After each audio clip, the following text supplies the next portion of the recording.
decorations. It means the fight. You mean the fight, right? Thomas, what are you doing standing behind the door? Hey, don't wait up! Okay, why not? Thanks. The judgment sentence that you are an asshole. The trial is over. Thank you, everybody. It's never going to end. Break your friends, break your friends, break your friends. Let's do it again.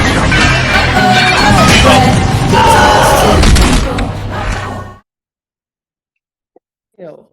Jasmine Macdonald. Whoa, hey. Can you hear me? Yeah. Can you hear me? Okay? I can hear you okay. Do me a favor. Can you raise your camera up so it's eye level at all? Do you have like a shoebox or anything that? Let me sit down. Are you cool with that? Before we start, look back there is your painting. Which one is it? Hold on. I'm an The old man. one that I bought from you. Where is it at? It's in my office. It's like right there. Oh shit. If I can, Remember? let me see if I can. Here, I'll just show you. I'm just kidding. You're fine. You're fine. Oh gosh, it might be an oldie. Let's take a look at this. We're recording. This is my nice. We're just gonna start right now. This is my 97th episode of Brett. Oh, it's a Rorschach. Oh, oil. Do you want to restart where I'm not walking we're my starting. house? I'm happy to. Okay. This is it. This is my 97th episode. I'm with Jasmine Macdonald. Hi. Thanks for coming on the show. Yes. And Happy to be okay, here. two quick questions. I know you're sober. Would it trigger you if I smoked a joint and had a beer? No, it would not. Okay. It would not. Okay.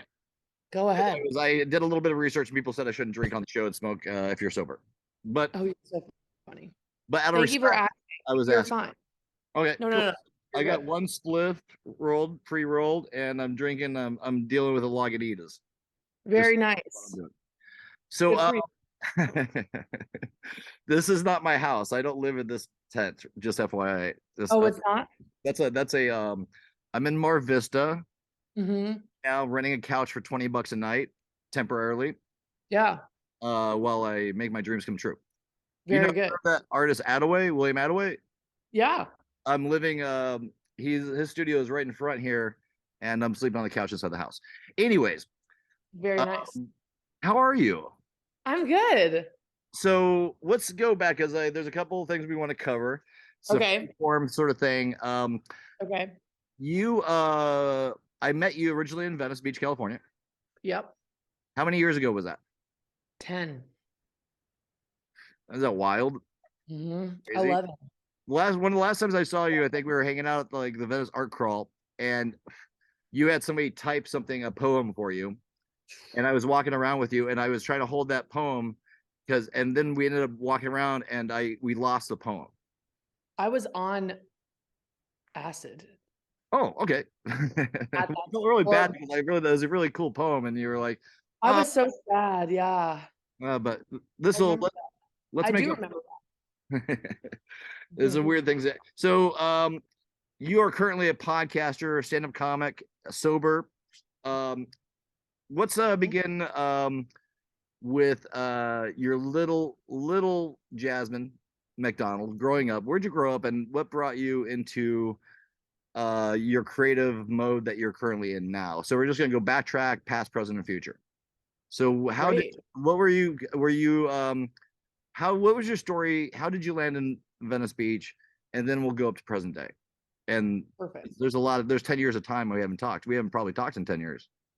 Hardly, yeah. Except for exchanging like I like a photo of yours every now and then and vice versa. Baby Jazz was born in Ottawa, Ontario, to Canadian parents, city girl and a country boy. She went to San Francisco as a young lass. So I lived in the Bay for a few years. And then I ended up growing up in a suburb of Raleigh, North Carolina. So like 1,000 Oaks to downtown LA. Analogy, or metaphor, I mean. And I have always been an artist. So like I started off doing visual art, painting, drawing, really disassociating into art. was something that I did a lot, and I was just naturally very good at it. Mhm. And so I gravitated towards stuff I'm naturally good at. I don't enjoy like not being good at shit. I like to win. So that's like the child in me that's still very alive. So that really expanded from I've tried every medium of art, to be honest with you. And where I really, really shined and I found the most joy is performing art. So I was in probably 50 or 60 productions over my lifetime, if not more. But as a kid, I was extremely involved in like I did dance and, pottery class and pastels and painting, blah, blah, blah. But where I really was the star was theater. And so I did a lot of musical theater. I did a lot of what we would call straight theater. And that art took me, I did that all through college. I did that all through when I was a young kid. Like plays and stuff, plays, musical theater, plays. Yeah, yep. Plays and musical theater. What's That- your what's the best way you memorize your lines? I memorize my lines like they say to memorize your lines like Our Father who art in heaven, hallowed be that. Like just like blind, you could do it like blackout on Zans, like just knowing it, deeply knowing it. And then you can sprinkle in like what's going on with the character and what would this character. But if you don't know your lines that by heart, like to your core, you can't truly dig into what the character, the text, the context, the subtext, etc. I do that. So like I will memorize my lines how I want to read them. And then I eventually get to the place where I'm like, oh, say, can you see my dogs really like and I'm like, can know them backwards and front. And then I will do what my director says, really. And just because I love that question because for other people that are trying to learn their lines, how do you do that specifically? Do you write them down? Do you repetition of things? I've heard of a lot of different scenarios. That's why I think it's a fun question to ask because everyone's got their own sort of bent on it. Yeah. And you know what? It's so funny because the brain is a miraculous mechanism. And man, there are some times like in certain productions where I've been the lead, even there are like almost pockets of my mind where I cannot remember the line. And you don't know, one doesn't know why really. It's interesting, but I memorize them by audible repetition, and I will like start over if I mess it up, and I just just take the time with it and just really spend time with it and have a buddy help you. And once you feel like you've got a good handle on it, you don't get prompted, or you do, you could ask for line, obviously. So like, oh, say, can you see by the dawn's early light, whatever the next line, and then they would feed you the line, right? Or, and if you fuck it up, you have to start over. So then I get to a place where I can just rattle them off, but I have to have someone there to help me. Really, that's how I learned like flashcards as a kid, like like for a quiz, a vocabulary quiz or whatever. So I get a good handle on it. I will record myself, like with comedy. If I'm working on a bit, I'll record it and then listen to it back and then take notes and add more. And comedy is a whole, we'll get to that, but it's this crazy piece. It's a crazy art form. Yeah. It's cool. But yeah, so then, I still love to paint and I still love to, but like, I wouldn't even say Etsy store level. I would say like, if I'm throwing a bridal shower, I could paint the banner or whatever. You know what I mean? Like I didn't put my blood, sweat, and tears into that medium because it didn't fulfill me as fully as performing art did. So I had to kind of make a choice too. So that was like my childhood, how I became an artist that way. And what do you like to work in most? Like acrylic on canvas, sculpting? Acrylic on canvas, and it's easy. It dries quickly.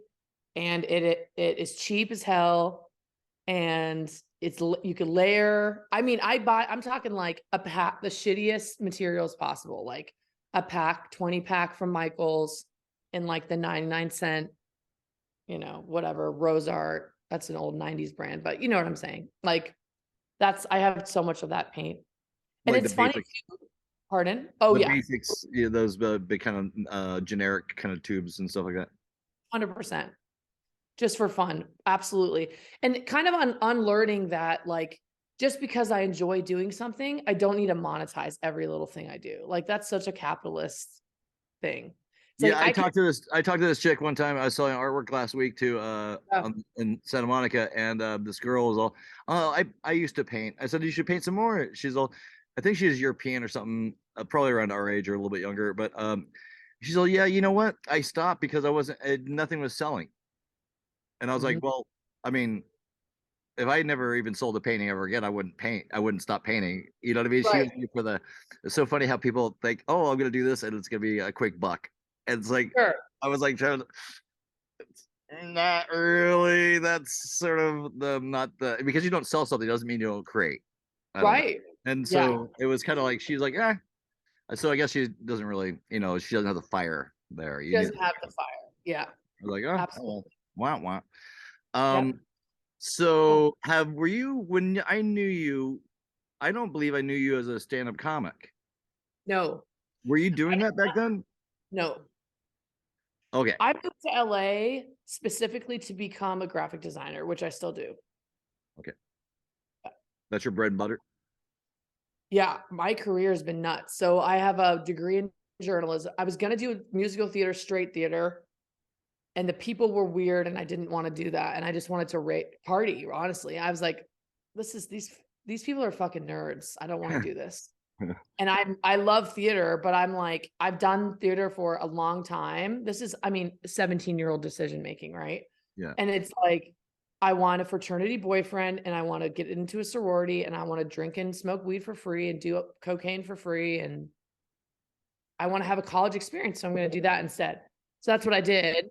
And I did theater on the side in university, as they say. And then I got an internship with Nicole Ellingson to do graphic design. And because I mean, I don't know, I'd been painting and drawing since I was like 5 years old. I was like, oh my God, professional art, right? Yeah. Without the vulnerability, frankly, of the Etsy storefront or of, the high octane bravery, balls of steel lifestyle that you have, which is I am an artist. I'm not going to put it behind a corporate shield. I am an artist, and that is who I am.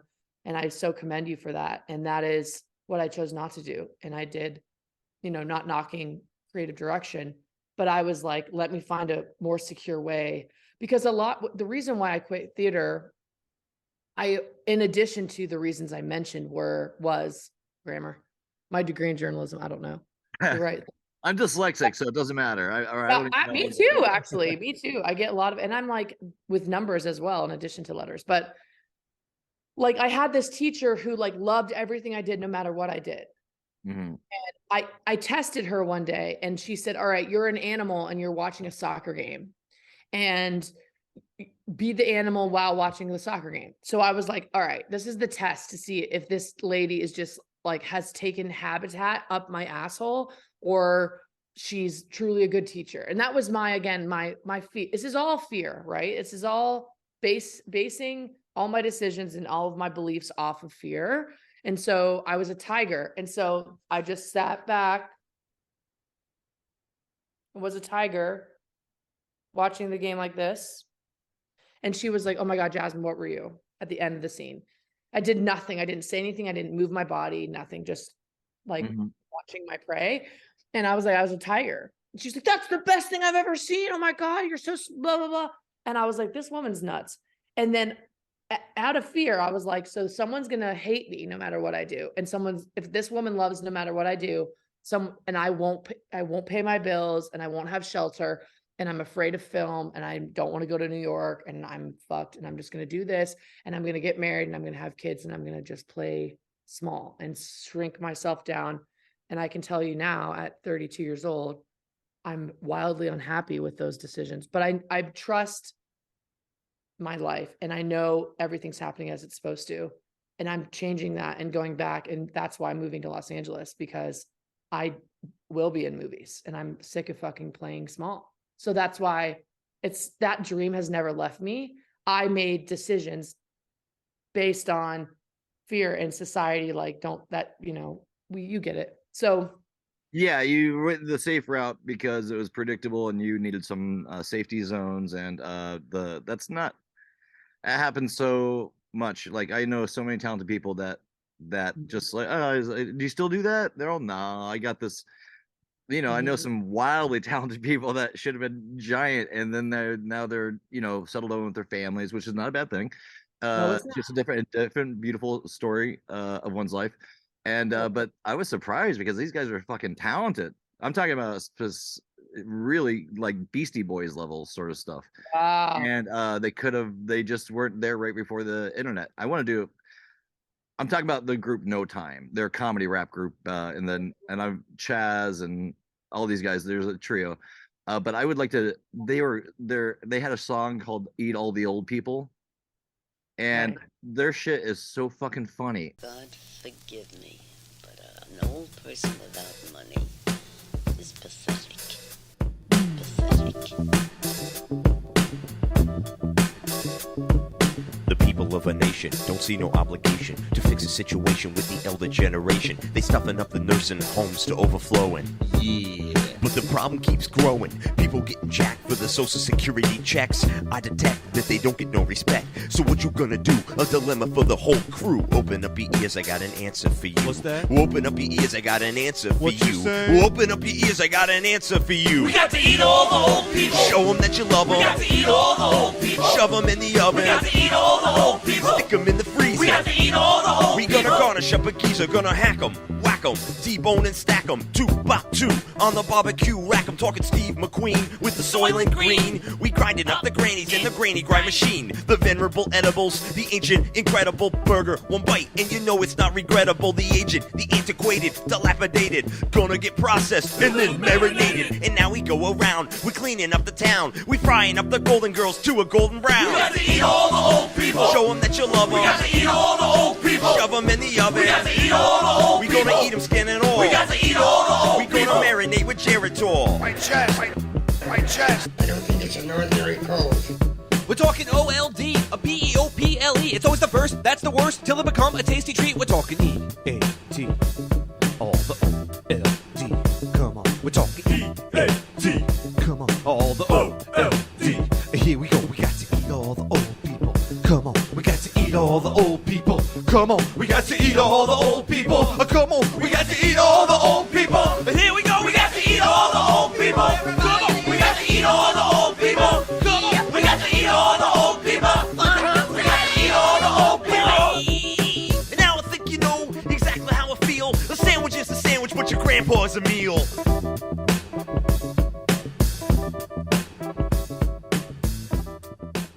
It's so, I can't believe, but they were they were right before the internet, Right.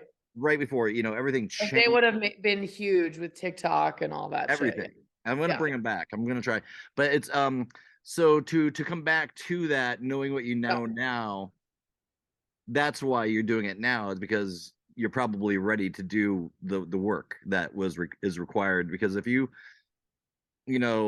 an actor is not sustainable. There's there's nothing about it that makes sense. That's why creating your own projects, like even at this level of this podcast, we're gonna get to your podcast in a second. But like, you're still able to create, and create without a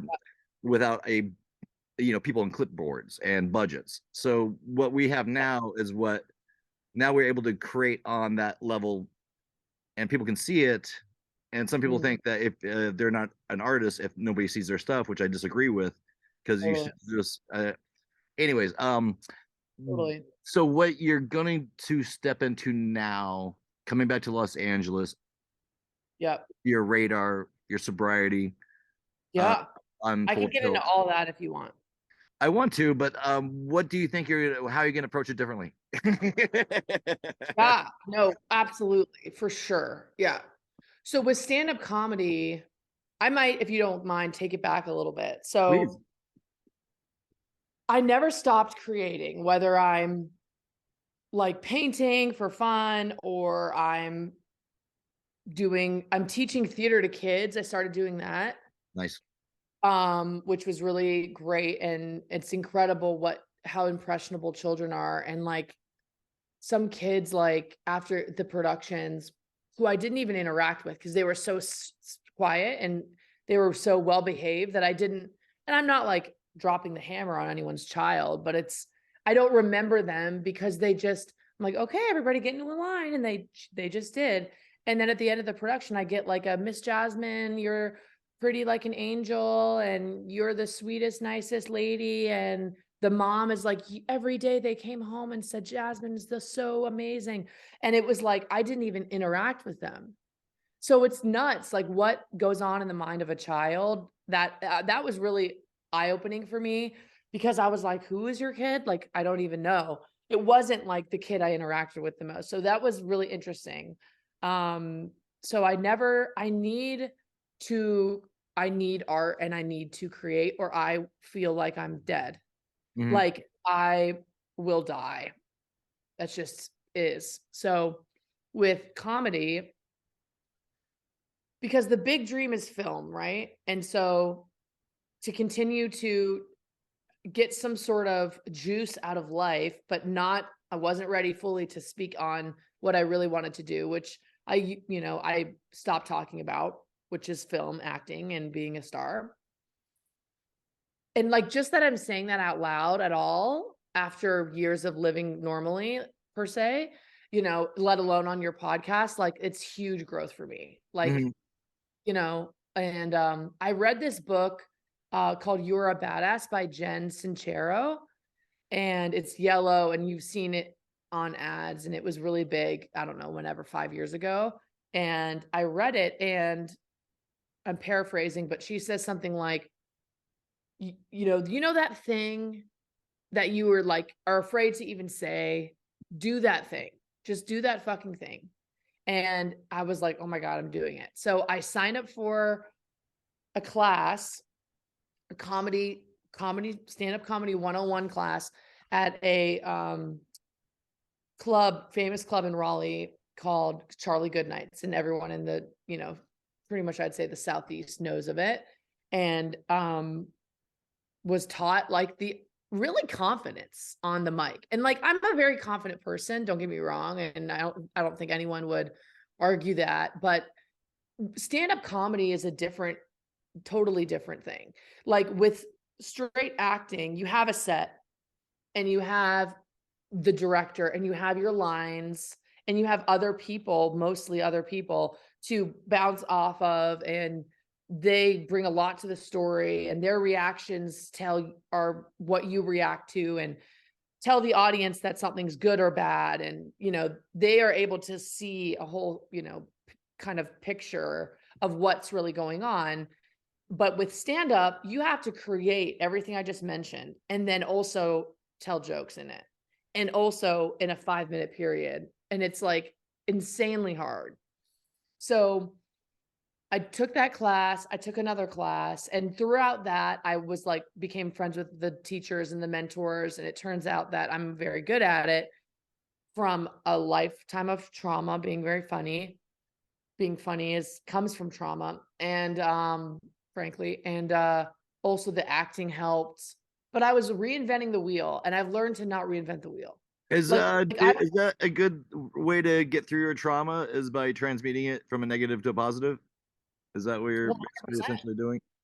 Yeah. Yes, absolutely. Like, so and then I also do like storytelling as well. So I've done like a, Holiday from Hell story event where a buddy of mine who runs that, his name is Justin Scranton, and he runs 7 Stories. He has a podcast doing that. Another one doing Conspiracy Beer Me, where him and his friends drink and talk about conspiracies. It's pretty cool. But he's asked me to tell stories multiple times, and there are seven storytellers, 7 minutes long. And I've done a multitude of different ones. But for one, it was like holiday horror stories or something. So I told like this horrific story from a family gathering, but was able, to make it funny and to make it enjoyable. to listen to, and shock and awe, you know, funny, you laugh, you cry, blah, blah, blah, whatever. And Should we play that right now? Should we get? Can you send me that clip and we'll play it right now? I'll edit it, but we'll insert it. The holiday horror stories. Sure. Sure. Yeah, I'll try to find it. I'll see if he has it. If you can do it, I'll put it in right now. If not, we'll just act like we saw it and then we came back and we didn't really see it. But Okay. so we're gonna listen to it right now. Perfect. Boom. There it is. We're back. Okay. It's magic. Yeah. So continue about. Can we talk a little bit about your trauma? What you had to deal with? Are you okay with that? Do you want to talk about that? Sure. Oh, And sure. how you Yeah. and are you fully over it now? No, I don't think you're ever fully over it. So my mom was pretty abusive growing up verbally. And there's like a history of mental illness in my family.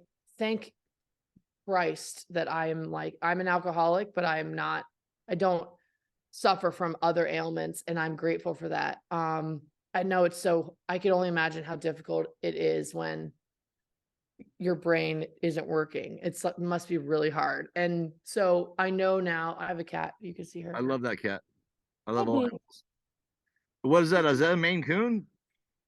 No, she's just a really hairy. That's a beautiful little baby. Little sweet. So sweet. She was Oh. found in the box on the side of the road. She'll come back. Wow. But so yeah, so my mom was pretty abusive verbally growing up, and my dad was a good dad growing up. He worked a lot. They were together. It was pretty like a lot of yelling at home and stuff. And that was it was hard. It was really hard. I mean, there was like I felt very unloved and very unwanted. Unloved is like, it's easy to kind of say like, oh yeah. Did you have any other siblings? I do. Yeah. I have one older sister. And did they must have been able to kind of like ping pong off each other when you're experiencing those things and kind of like be our, kind of foundations for each other, maybe. Yeah. I think we were. I think, she's 4 years older than me. So there was definitely overlap time. Like, I don't really remember, honestly, Brett, like 5 to 16. Whoa. I don't really remember. I have memories, but I don't remember like the day to day. My childhood, I've really forgotten a lot of it. Wow. But I like took a lot of solace in, like, I wrote a Harry Potter musical and filmed it and was Harry. I re-recorded before audiobooks. I recorded Harry Potter and the Sorcerer's Stone with my neighbors, and I did like all the voices. And I was like 10. Do you have that video? I do have that video. Yeah. Can we play it right now and we'll come back? I don't have it with me on right now. Do you have it? Do you have it available? I could try to get it. Yeah. Is it on VHS or is it on? Do you have a digital? My neighbor got me. My neighbor got DVDs made. Nice. Okay. Good. So I can ask her. Let me shoot her a text. Or right now. try to like make it into an MP3 or MP4 actually. But if you can't, just act like we saw it and we didn't do it. But that'd be fun to. I love editing stuff like that in because that's such a time capsule. It's like a little thing. A lot of people don't. Everyone out there in the world, if you've got video and it's on VHS and you've had it for over 20 years, digitize that shit immediately because a lot of those aren't going to work. All that technology wasn't made to. They didn't know whether it wouldn't break down in 20 years if people try to get it. So a lot of people lose their footage because of it digitizes. So everyone digitizes their footage. Okay, let's continue. I have like a bad habit of that. Like, let me put do not disturb on. I have a habit of like not taking credit and not holding on to shit that I should have and holding on to shit that I shouldn't have, honestly. But yeah, I mean, my trauma, and then a string of abusive boyfriends and sexual assault and what else? Ad infinitum. The typical, unfortunately, most women go through all of that. So, it's pretty typical. And so when I say, am I over it? No, of course I'm not over it. What I mean is I have not sold my house, moved to Los Angeles, gotten an agent, and I still have fear, right? Like I still date scumbags on occasion. They slip the fuck in somehow. How's that And happen? because I haven't fully healed yet. Like I go to therapy and do EMDR, which is rapid eye movement changing, where it rewires your brain, and it's complicated psychological shit. But it's like love bombing still works on me, and it has worked on me up until Love recently. bombing? Which is when someone's like really all about you, and they're like, oh my God, where have you been all my life? And my ass is like, obviously they think that, because come on. Look, we're talking about Jasmine Macdonald here. Come on. Hang on. And I fall for it. And they're oftentimes like just sex addicts, or they are, trying to use you as some sort of trophy, and then So is they it breaking a pattern of that, like because you grew up with this trauma Like- and you still that lingers, and you still people, do you think, are maybe see that and attracted to you for that because they might be similar in their own case? I think so. I think like people that do that are con artists, and they're trying to fill the hole as well. And the hole in me is like, I was never loved. And it's the same wound. Honestly, it's both emotional unavailability, but it just depends on whether the person is the runner or the person is the let's get married on our third date. And I am I'm 70-30, the runner, the let's get married on our third date. And I'm hoping to get more into the middle, which is like getting to know someone slowly, the more secure. It's all attachment style, blah, blah, blah. Yeah. I'm in a relationship, and I can't even say the word. I'm in a relationship in a long time, but because I don't know. I guess I've just been working on myself, but also girls don't like it when you're homeless, or not like grounded and like have a 9 to 5 or the sustainability factor and all that stuff, which I don't mind. But like when somebody comes along and projects that much love into you, you eat it up. See, I repel it. Interesting. That's what when I open up my heart chakra so wide, like it's uncomfortable, and I go, oh God, because somebody's like looking right deep down, and I'm like, oh, okay, it's very vulnerable, all that stuff, but we're all on our waiting. Like Ram Dass says, everyone's on their own personal journey. That's right. Got their own thing going on. But so getting that through that, so you're seeing a therapist? Yeah. And does that help? Yeah, definitely helps. How long have you been seeing your therapist for? I've been seeing a therapist for like 8 or 9 years. Wow. What makes a good therapist? A good therapist tells you the truth. A good therapist is not a yes man or woman. A good therapist calls you out on your bullshit lovingly and patiently.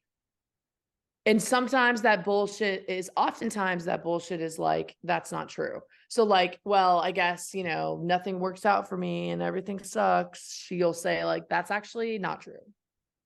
A lot actually works out for you and things are actually great in certain ways, right? Or like, if I'll say like, it's fine, it is what it is. Let bygones be bygones, let's move on to another thing.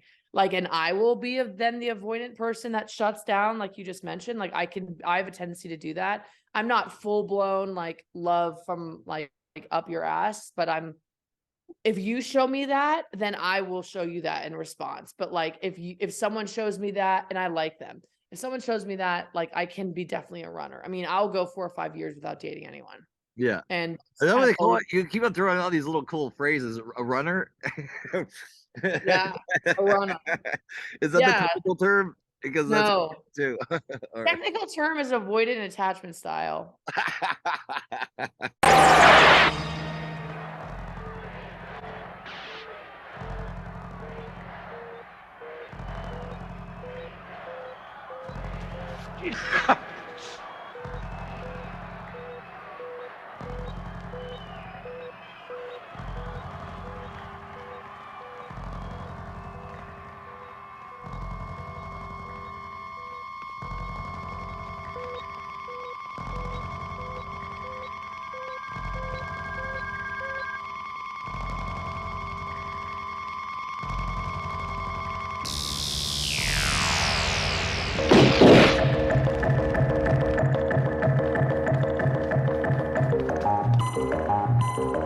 Run,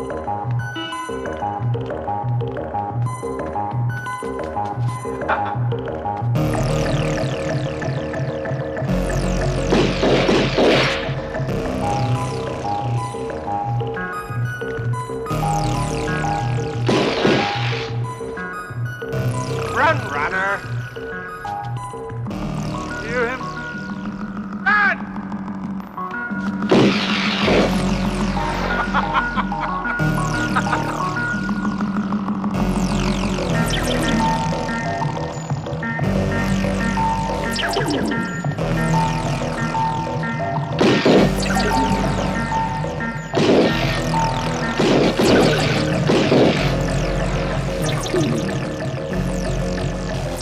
Move it! Runner!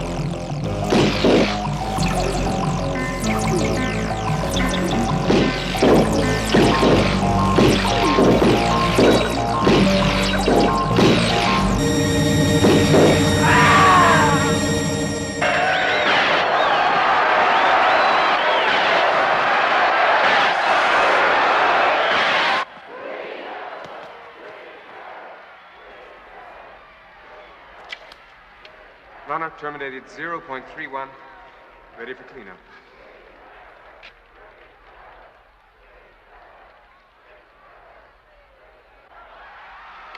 Request identity check.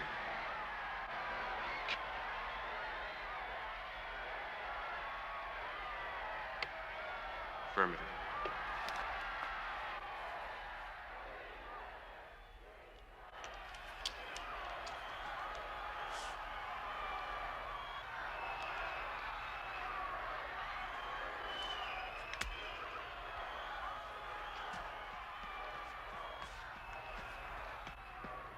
He was good, wasn't he?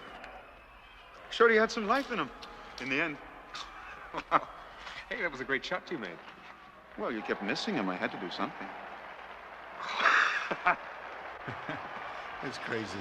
He could. But I'm a runner. So like, you know, who knows? So yeah, I think that's what makes a good therapist. Someone that lovingly tells you the truth and wants what's best for you and doesn't project their own shit onto you, which has happened to me. And they're they're human beings too. But I've had therapists say like, well, it's not as bad as what I went through, which is like the worst possible thing you could fucking say. Yeah, So that's kind of lame. wildly unprofessional and Yeah. like against the oath as a caretaker. So that being said, yeah, I my dad put me in therapy when right before I got sober because he knew I needed it. And how old were you? 24. 24. Mhm. So Nice. after I moved back from LA, right before I moved back from LA, my friend died in a car accident. And that being, he was blackout drunk and he walked from downtown Raleigh to try to go home to Apex, which is a stupid thing to do. And he got hit by a car and he died. And so he like flew 90 feet and we couldn't find him. And we searched for 3 days while they tried to find his body. And I just like totally bottomed out and moved home. And so I moved in with my parents. I was there for a few months before I got my own place. And just, I tried to hold down office type jobs and I couldn't do it.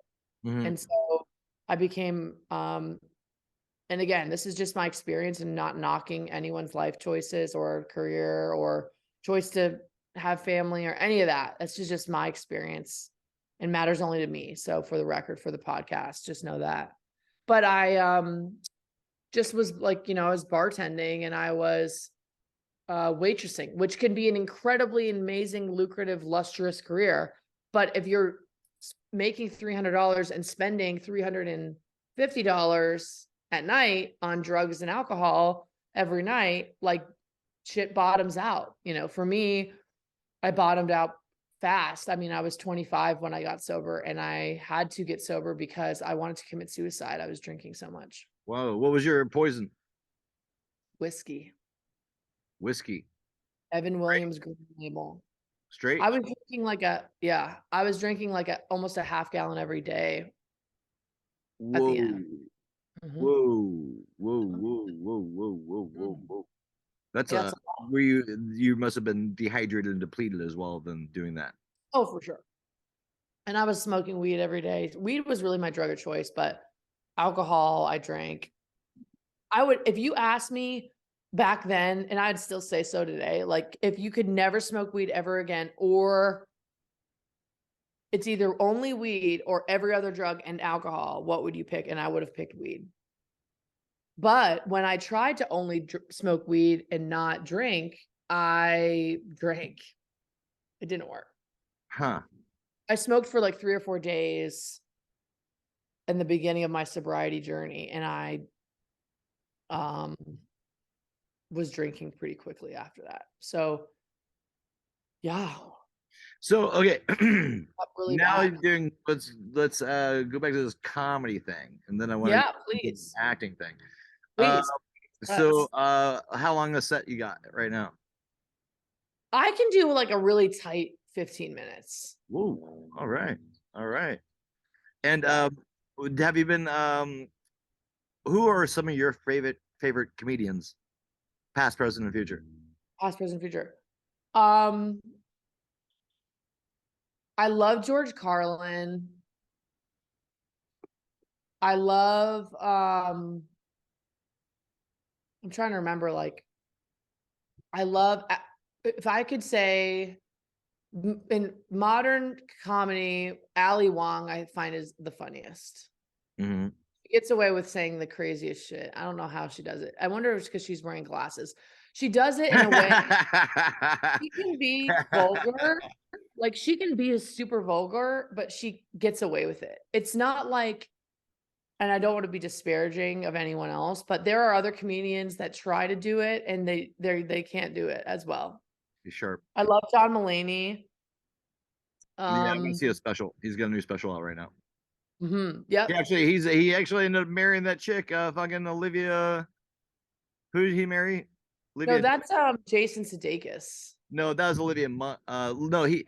Olivia Wilde. I used to know her back in the day. She was around in Venice and stuff like that. But also Olivia Munn. They just had a child. Oh. They did? I shot video with her on X Music back in the day, which was I was like right at the beginning of the internet shows. Yeah, she was really fun. She was fun. She was cool. Funny, and she bought me lunch once. But so for whatever, awesome. I hope she's doing well. Yeah, that's awesome. But interesting career paths, as like even just thinking about those people, like it's interesting the you know, you got to be really watery with it, you know, like because it's a journey on this creative exploration, and there's people that do it and get paid really well and actually hate the medium that they're making their money off of. And then there's people that really want to make creative shit and don't have the budgets to do it, and to go through that journey to that and come out clean. Yeah. Very, very tough sometimes, or very rare.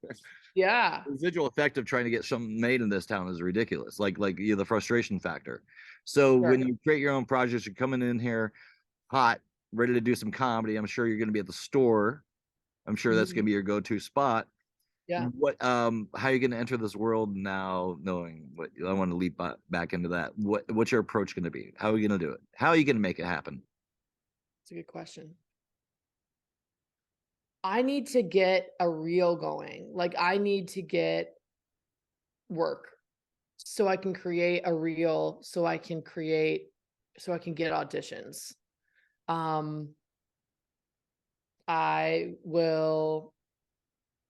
That's my first step. So when I get to Los Angeles, I plan on auditioning my ass off and hopefully getting work. Whether it's, even if it's an unpaid student film for UCLA, whatever, I don't give a fuck. Like, great. To create a reel, meaning like the video of me. Yeah, you're acting. Yeah. So I can get reel. Yeah, exactly. So I can get a I know that hornet. Is it a bee? Yeah, it's a big old bumblebee, baby. What does a bumblebee totem mean, I wonder? I don't know. I hope it doesn't sting me. I think it wants my liquor. So hold on. I need an agent. We're just gonna dance around this bee. Because auditioning, I'm sure have you been auditioning for stuff over where you're at right now? Like, because a lot of people are doing Zoom auditions or putting stuff on digital and then sending it in very remotely. Can you do that there to LA or I find haven't out even gigs? thought of that. Yeah, that's how the kids are doing it these days. I should do that. Yeah, I mean, Raleigh must have some productions going in there, acting. I mean, isn't that like a pretty big place, right? Yeah. They have like straight theater opportunities in Raleigh, and I've been involved with some stuff. But I didn't think of the I'm like looking back. I didn't think of the opportunity to actually send audition tapes from here to Los Angeles. That's smart. Yeah, if I don't even know what creating your own projects is where it's at. Everyone's got their fucking own TV station right now. Look what we're doing. Oh, It's like really? fucking, everyone's doing it. Creating your own projects, but then, I even was thinking about this yesterday because is like, where does this go from here? This podcast, 97 episodes. Where's it in? Like Rick Overton is a great character actor and comedian, and he told me once here on this like episode 50, he's like, let it be what it is or what it isn't. Right. Don't let it, and go from there. And as a really freeing way to look at it, because there was never a goal, but it Right. was a complete like social mingling and honestly learning and connecting with people and then putting it together and putting it out there. Yeah, But then I was thinking this is the point of what I was talking about is like, where does it go from here? Is like, right. do I monetize it? How do I monetize it? The only thing I ask, because I don't want to do commercials, and I love podcasts like Tuesdays with Stories. Right. Kill Tony is a great one for emerging comics and stuff like that. And Yeah. but the only thing I ask is if people want to check out my website, brettwoods.com, buy a painting, support the show, support me. But like also getting other people involved to do a bigger production. Like some people want to do this like in their studios and stuff like that, which would be a multicam. And then and people say, oh well, let's do this. I said, well, it's going to require about 2 or 3 other people to help out, and I'd have to pay them. And they're all just do it. I was like, well, but I want to do it right. You know what I mean? Otherwise, it's gonna. I don't know. It's still meander. I like to do some painting on the show with people. Oh, cool. And maybe call it painting with Brett's. Yeah. I don't know what the fuck, but like that would be fun, and I've done stuff like that before. But anyways, so the medium's changing. You're creating, and you're doing stand up. You got a tight 15 minutes. Do you? How would you describe your comedy, and can we show a clip? Do you have a clip of you doing comedy? Is that cool to show, or do you want to not burn material? No, that's good. I could locate one. Do you see how shitty I am with this stuff? I'm like, get with it. You gotta get with it. People, I'm not telling you what to do at all, but it's so user friendly. If at this point, like I know people that don't have Zelle or PayPal or Venmo. Yeah. It's like at this point, and I'm not a technical guy at all. Yeah. If you create, the mentality is if you create as many revenue streams as possible, then that's more different ways people have to pay you. Right. And it's kind of simple. Yeah. And it's gonna get simpler. But anyways, what were we talking about? We're talking about comedy. So okay, comedy. my type of comedy, I would say it's like observational for sure, which is what everybody says. But it's more like it's just a take on life and relationships and then just other ideas, creative ideas that have nothing to do with my experience that are just funny.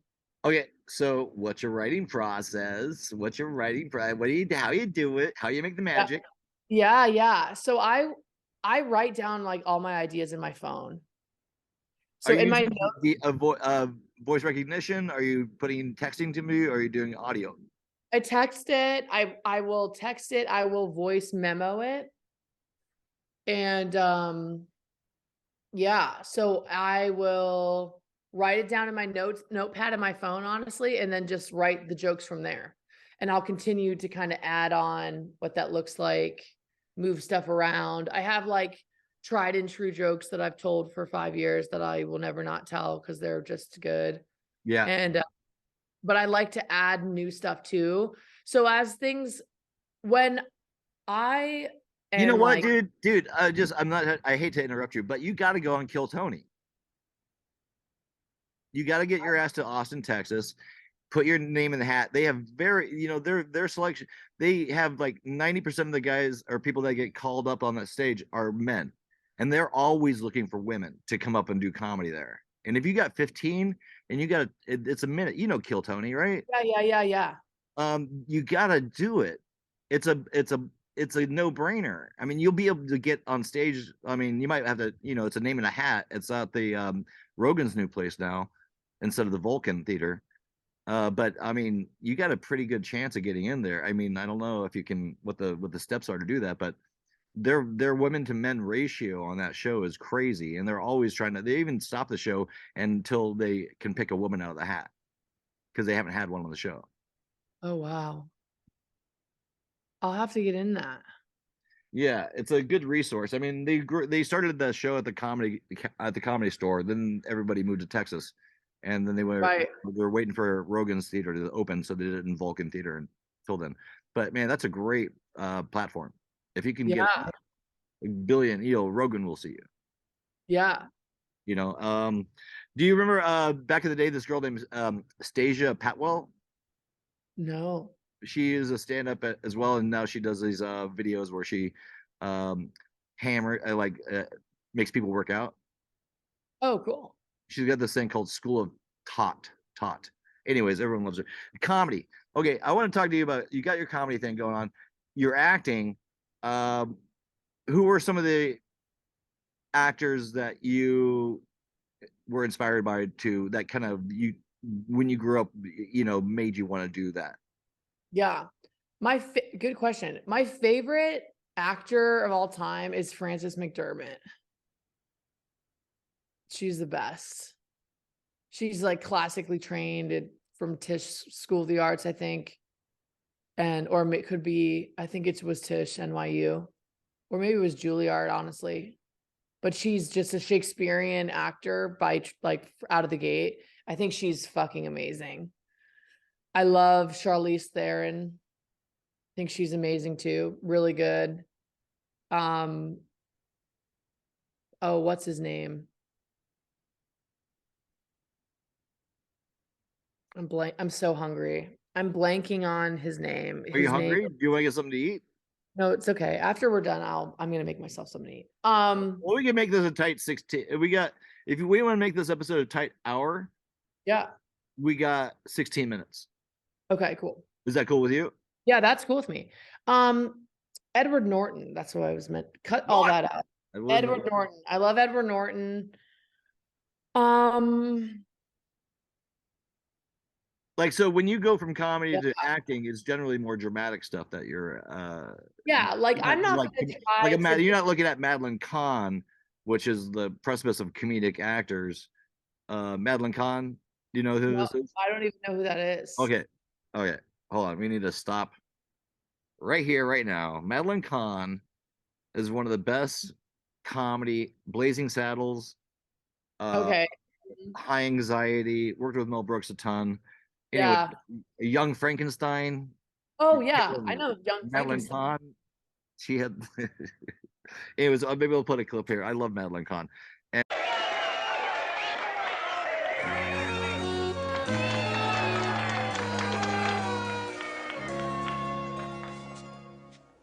Here I stand, the goddess of desire, set men on fire. I have this power. Morning, noon, and night, it's drink and dancing, some quick romancing, and then a shower. Stage door Johnnies constantly surround me. They always hound me with one request. Who can satisfy their lustful habit? I'm not a rabbit. I need some rest.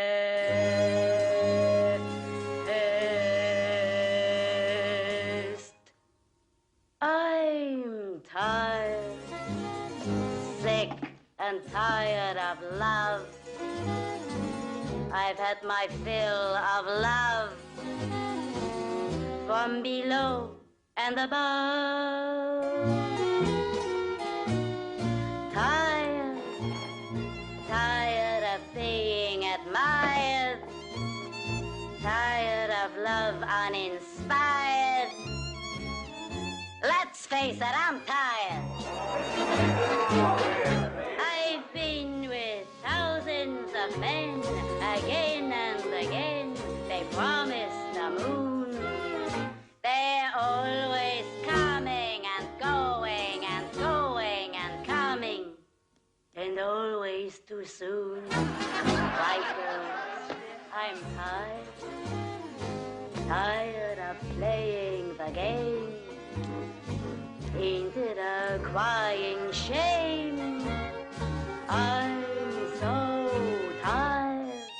God damn it, I'm exhausted. Hello, cowboy. What's your name? Tex, ma'am. Tax ma'am. Tell me, tax ma'am, are you in show business? Nope. Well, then why don't you get your friggin' feet up?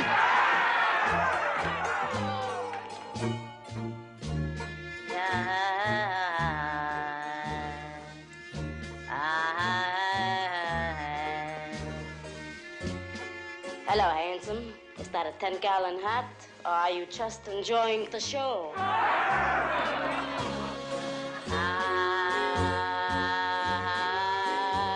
Oh, Miss Lily. Oh, my lovely baby. What you got? Put it there, baby. Put it wrong. Tired of playing the game. Ain't it a crying shame? I'm so tired.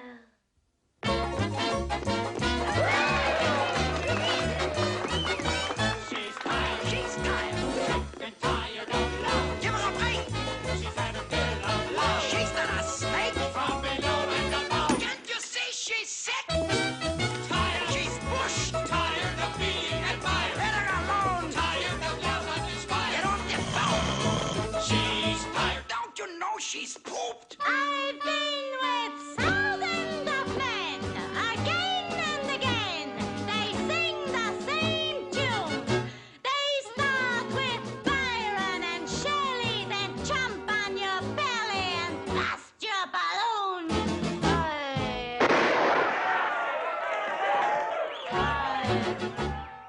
Tired of playing the game. Ain't it a friggin' shame? I'm so, let's face it, everything below the waist is kaput.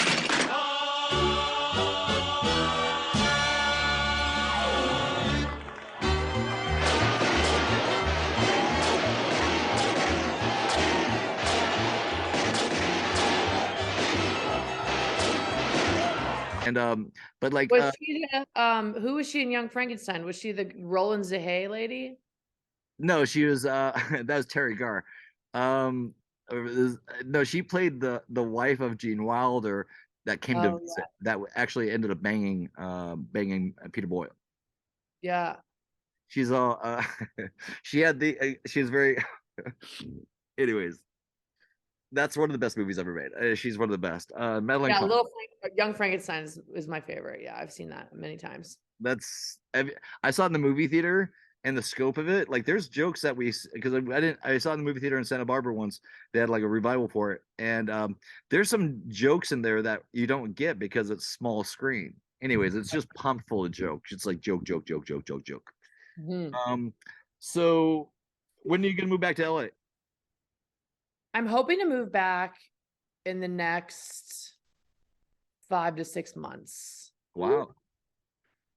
Where do you Yep. want? I'm going in a few weeks to check it out, depending on what sort of job I get and depending on what neighborhood I end up liking. I mean, I lived in Venice for a long time, a couple years at least. So that was cool. I might move back there, but I don't think so. I think I'm going to move to like the city and kind of just see what neighborhood that speaks to me. Yeah, that'll be fun. Well, if if you land in town, say hi. We'll get a coffee or something. Yeah, I definitely will. And this trip is like I have job interviews lined up and I have I'm going to Disneyland for 2 days with my friend that loves Disneyland. And but it's like we're gonna spend one day in like each pocket and just see what the vibe is. That'll be fun. Yeah. I just want to see like what sort of neighborhood speaks to me. I'm excited. Yeah, LA's a trip, man. LA's a trip. Being back here, being I mean, I do like Oregon. I don't think going back to Oregon is a bad thing. But I also got to use this town. I mean, I'm 54. I just turned 54 and things look different than, than when we were 25 and 30 and so. Oh, you're 32 right now? So I don't know, man. It's a trip, like, because you got a pass with it, and I have a pass with this area. I don't want to just be treading water. Like Right. people go, oh, I know where to find you. It's like, actually, this is kind of special, when I'm selling like 40 or 60 paintings on the middle of the fucking Santa Monica. I don't want this is like something. This is special. It's not going to happen. Or ideally, I wouldn't want to be doing what I'm doing right now in 5 years. Right. You want to grow from it. Oh yeah, this only happens once every blue moon. But if you're around Main Street in Ashland, the Starbucks is closed, and I have taken over a super sale, if you will.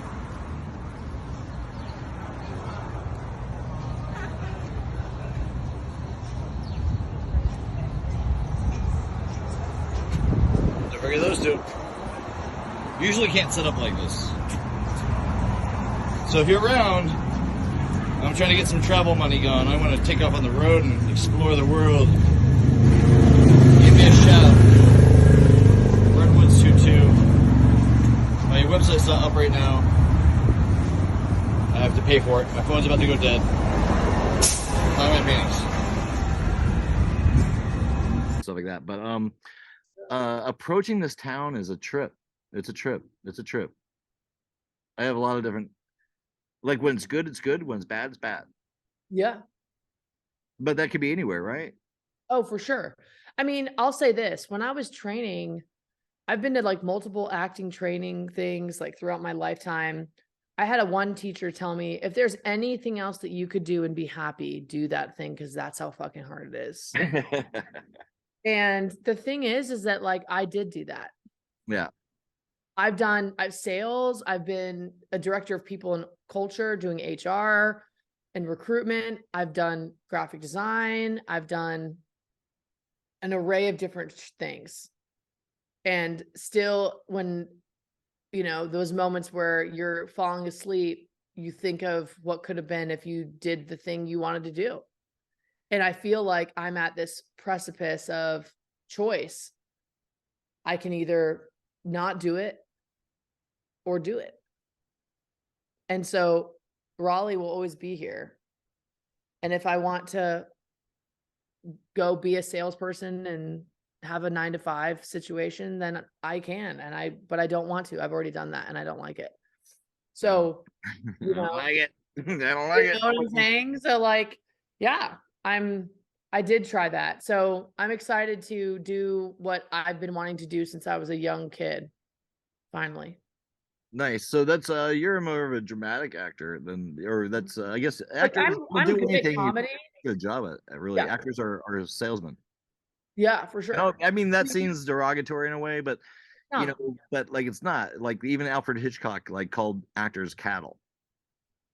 Yeah. So creating your own projects is where it's at. And what if you had your druthers, what kind of projects would you want to create for yourself to be seen in? And what is it, fame that you want, or do you want to just create? And if it is fame, why? I think influence can do really beautiful things if used correctly. So I would not want fame if I had to compromise my integrity, but I don't believe I'll have to. I want to change the world in a positive way. And like when I make $1 million on a film, I can spend 100 grand of that feeding fucking homeless people. Like that's what I want to do. Yeah. And so it's difficult to do that when you're struggling financially. It's impossible to do that when you're struggling financially. And so I don't plan on struggling financially. Have you known people that when they become successful and famous, or not famous, fame is such a strange concept, but because you can be famous for anything. Right. But like have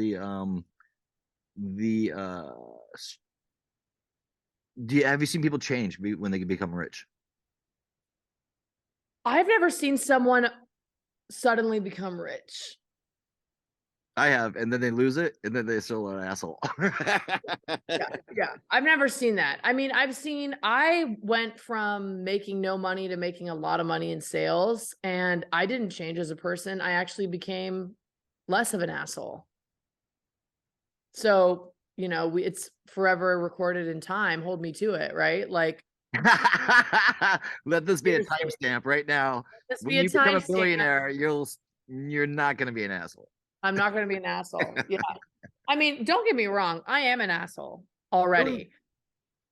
In the sense that, what do you mean by that? What do you mean by that? You seem like a lovely person. What are you saying? I say that because I don't forgive as easily as I wish I could. I'm a sensitive person, and when I say I'm an asshole, it's not true. You're right. See, you should be a good therapist. You're calling me out on my bullshit.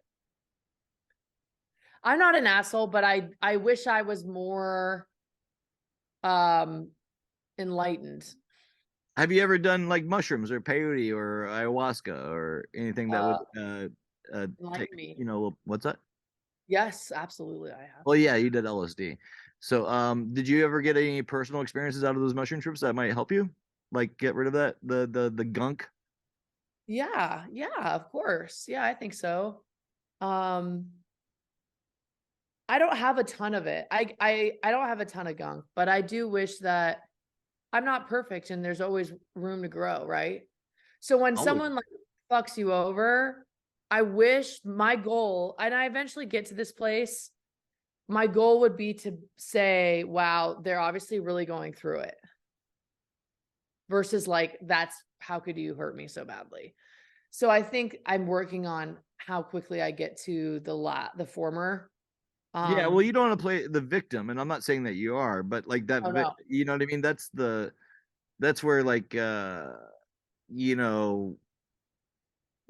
we think we're the center of the universe, but actually, we're on a marble in the middle of space, all just dealing with the human reality of our lives. Yeah. And if we were to look out spatially, like, it's crazy that we're even here in the first place. Absolutely. So, we're not living in Afghanistan right now. Right. So we got it pretty good. Like, now I'm your therapist. No, we have it pretty good. Trust me. I don't think that we don't. That's actually like why I've preached to women I mentor about like, you only live once, and quit playing small, and fuck the bullshit, just go for it. And then I was like, took a hard look at my own life, and I was like, I'm not doing that. So I'm going to do that. I'm doing it now. It's all happening right now. Reality. What's your kitty's name? All happening. Like Kate Hudson said. I love her too. I love Kate Hudson. That movie changed my life. Absolutely. Which one? Almost Famous? Yes. Yeah, that was a big one for a lot of people. It was huge. That's a true story? Yeah, it's based on this it's based on Cameron Crowe's experiences growing up in he lied to Rolling Stone and said he was a grown man, and they sent him to go, because it's the 70s and or the late 60s, early 70s, and they're not checking shit. Yeah, And he traveled with Zeppelin as a young kid. that's crazy. So it's so crazy. And he's married, and the score of that movie is so good because he's married to Nancy Wilson of Heart. Mhm. And so she wrote all of the beautiful music for it. And, there's so much Zeppelin on the soundtrack because they love him, because they watched him grow up and they're like his friends. Yeah. Zeppelin almost never gives their music away for movies. So yeah, it's so good for a multitude of reasons. And it was the first time we saw Kate Hudson too, so it was all that. Kate Hudson's first really. Frances McDormand also is in that, like has been aforementioned. Patrick Here's the Fugit. bulk. I love Feruza. I'd love to get Feruza. If you're ever out there, I want to get you on the show. I used to know her way back in the day. I took a couple of her kitties. Oh. She was very sweet back in the day. Hope she's Yeah. doing. She's actually she was supposed to start a podcast with a friend of hers, and she never. I don't know. I haven't seen it. You know about Feruza Bulk? Mm-mm. She was an actor in there, but she did a lot of stuff. She was in Return to Oz. Anna Paquin was in that movie. I Everybody mean, was, a lot of people. Yeah. Wasn't it Great. even like was the guy from Pearl Jam? Probably. Probably. Zoe And if everybody Deschanel was in it. What's the last good movie you saw? What's the last good movie you saw recently? Last good movie I saw. I watched the last movie that really made a massive impact on me was I loved The Menu. Oh, is it good? I liked it. Yeah, I liked it a lot. I watched the movie, let's see. Let me think of the name. The last movie that really made a huge impact on me was a movie called The Outfit, which is it just came out like a year and a half ago. It's so good. I can't say anything about it because it's so many twists, it would ruin it. But Okay, yeah, don't blow it for people. Called The Outfit. It's so good. It's all shot like in 2 rooms. It's like totally looks like it could be up for the stage. It's so good. I saw this other movie recently that came out this year with Ana de Armas, who played Marilyn Monroe in Blonde, and also Ben Affleck. Yummy, yummy, yummy. Don't get me started. Yeah. She's like cotton candy. Mm-hmm. Yeah, Delicious. she's hot. And it's called Deep Water, and that was really nuts. So good. Hard to look away. Did you check out Everything All at Once? No, I haven't seen it. Gosh, okay. I gotta make a list for you. The thing is Madeline Kahn, you should know that in your repertoire already. You gotta study this fucking beautiful, amazing creature known as Madeline Kahn. But like Everything All at Once is really fun. You should see it. And the reason why I'm harping on it so much is because the fact that it got the accolades it got is good for experimental filmmaking and very multidimensional thoughts and stuff like that. So I think since that's got that experimental stuff and it got such a high, accolade, and many people saw it, it opens up the door because that's money. People want to put things where money's at. So that hopefully will generate more kind of crazy, lunatic kind of filmmaking extravaganzas. Yeah. Because I think we need that.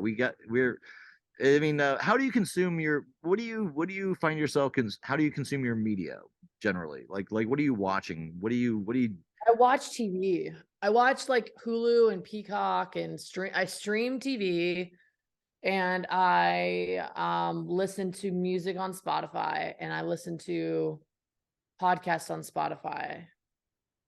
Do you watch podcasts? Do you watch any podcasts, like video podcasts? No. I don't even know what the term is. No. Will you be watching this episode? Absolutely. So there's one that you'll watch. And you asked me earlier what sort of film I would want to make and be in. I would make like Scorsese level shit. Like Scorsese, like the drama of a Scorsese film. Well, Scorsese, did you ever see After Hours? Yes. High praise. Obviously. You got everybody in there. Griffin Dunn. Everybody. Rosanna like, Arquette. you know what I'm saying? Like she's in the hospital and the nurse walks up to her and she falls in slow motion and the paper's in the air and it's like music over, Rolling Stones on 11 fucking laid over the top, it's like horrifically sad, but so good. And like, Can you do any of that? Because you sound like you're more when you describe those things. What can you put that together where you're at? Do you have a camera? You use your cell phone? Can you do any interpretation of what you want to do? I've made The films taste of it? before. I've made films before, but no. I mean, no, Brett, I can't make something that epic on my own by myself with my camera in Raleigh. No way. Every journey begins with the first step. That's right. That's why I'm moving to Tinseltown. Well, on that note, is there anything that we cover that we need to cover that we don't want to cover, or we cover that we will cover? What do you want to talk about? Do you want to end it with anything? Do you want to wrap it up with anything? Do you want to have any? Yeah, I'll end it with Inspirations? this. I'll end it with this. I'm going to read actually something that is a really, it's a poem.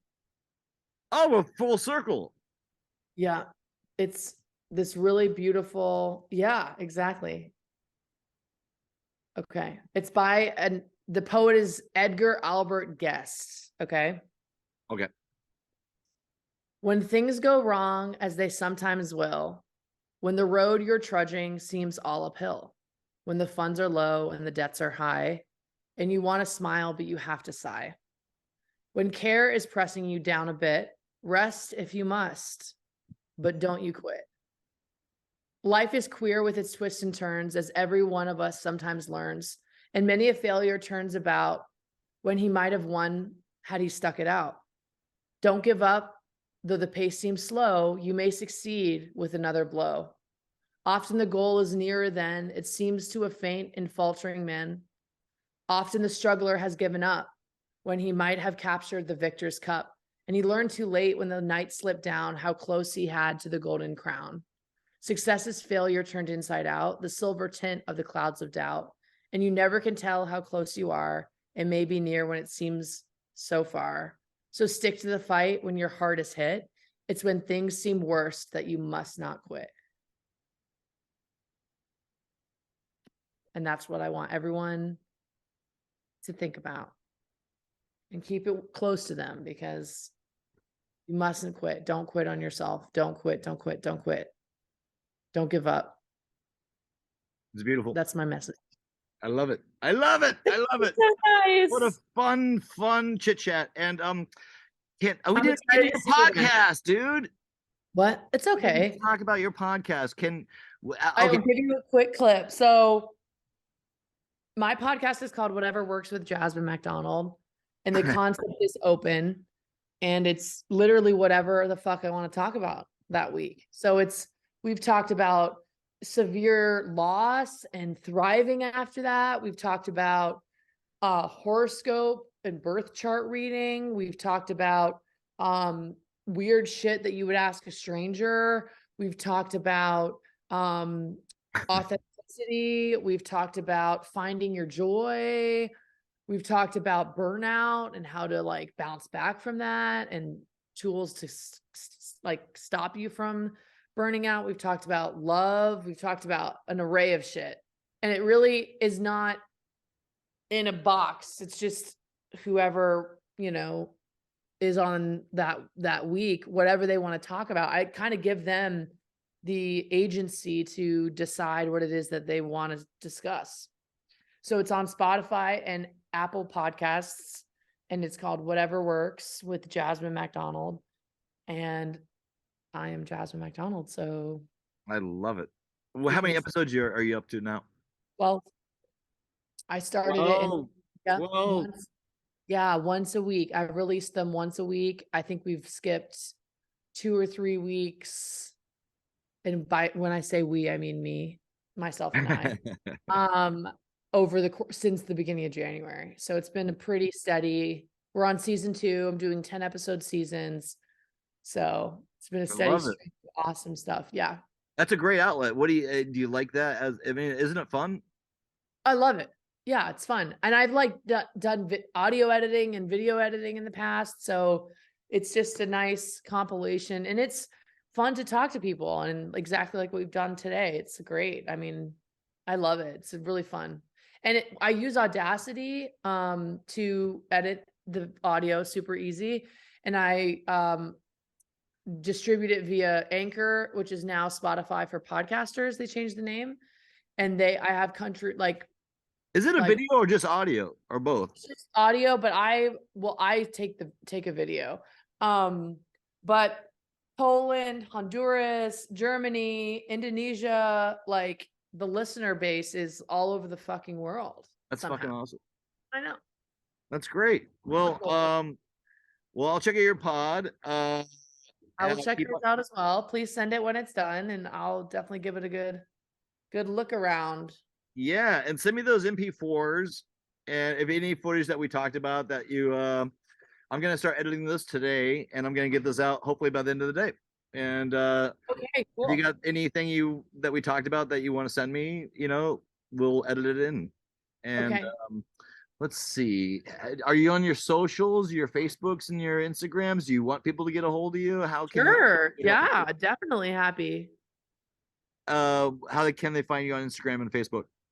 Just your name? Anything special?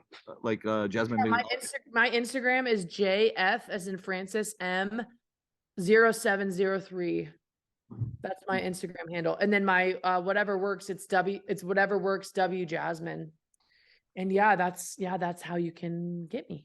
Sweet. Well, I look forward to seeing you in LA if I'm still around. I'm not sure I'm playing it all by ear, because the weather's getting really nice, and traveling up the West Coast and going through Santa Cruz is very, very lovely to me. Let's see each other on the flip side. We will on the flip. On the flip. And Jasmine Macdonald, it's been absolutely fucking lovely to see you. I'm so happy to be here, Brett. I'm looking forward to so beautiful. I can't wait to see your the rest of your podcast and what unfolds, and you've always been fantastic in a really positive light. So I'm looking forward to seeing what happens with the podcast. You've got my full support. Perfect. Like, subscribe, push them buttons, tell your friends. Like, subscribe, send it to a friend, donate. If you can't buy my paintings. Buy my a painting. If you can't buy a painting, just send it to a friend. Maybe they will buy a painting. It takes 1 second to support your boy, Brett Woods. Come on. That's right, Miss Jasmine Macdonald. I will see you in the future, but the future doesn't exist. Let's be in the present. I'll see you in the present. Okay, sounds good. I love you. This is fantastic. Thank you so much for coming on. I really, really appreciate it. Anytime. And congratulations about your pod. I let it grow and just expand, and even put in elements of your acting too. It's like a multi-shifting platform. Absolutely. Let's be shapeshifters. All right. I'll see you in the future. The present. Yes. All right. Present. Yes. Bye. Yay, Jasmine Macdonald. Thank you. Woo! Woo! All right. See you later. Bye. I'll send you a link as soon as this is done. Cool. Thanks. All right. Bye. Yay. That was Jasmine Macdonald. Very inspirational, personal. BrettWoods.com. Let's see here. BrettWoods22 on Instagram. Buy my art. Check out my movies. I have a script that I'm trying to make. If anybody's a producer, you guys want to come out and make a great fucking movie, let me know. Cheers.